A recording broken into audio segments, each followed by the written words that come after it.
Yes, binabati ko po yung mga taga Muntinlupa dyan, taga Bulacan, at yung mga nanonood sa aking YouTube channel, nandyan sa Bilibid, nasa loob man o nasa labas. Ayan, magandang hapon po sa inyong lahat. Saan ka nag-aaral, AG?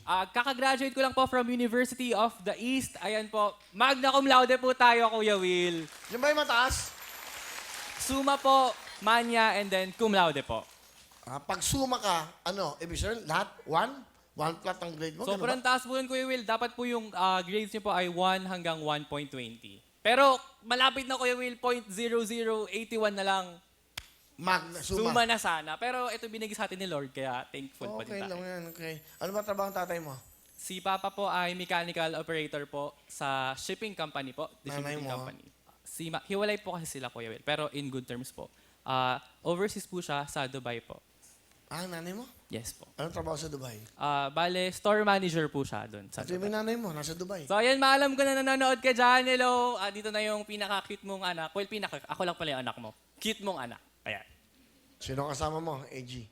Pinapakilala ko po sa inyo ang aking rakitera at napakasipag na lola, si Mamsi.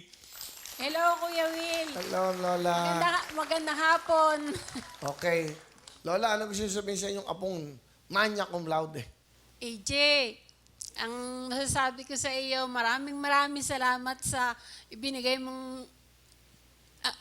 mo sa iyong mga magulang na karangalan. Kahit wala ang iyong ina, ikaw nagsikap na mag-aral.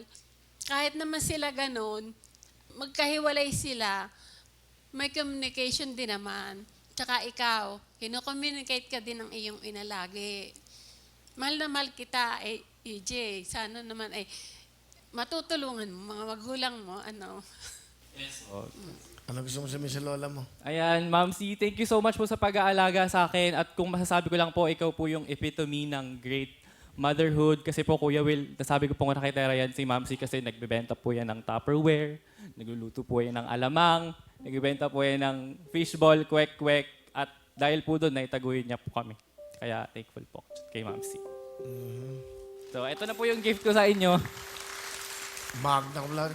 Importante, nanay mo, papakirap sa abroad. Ayan, alam ko mahirap yung trabaho dyan, pero binuno natin yung 4 years. At syempre kahit malayo ka sa akin at nag-aral ako sa ibang city, alam ko naman na kasama ka sa journey ko, tsaka para sa inyo naman to sa family ko. Lahat ng achievements ko, lahat ng medals, certificates, para sa inyo lahat yun. Kasi kayo po yung #1 na inspiration. Kayo po ni Papa. Salamat na.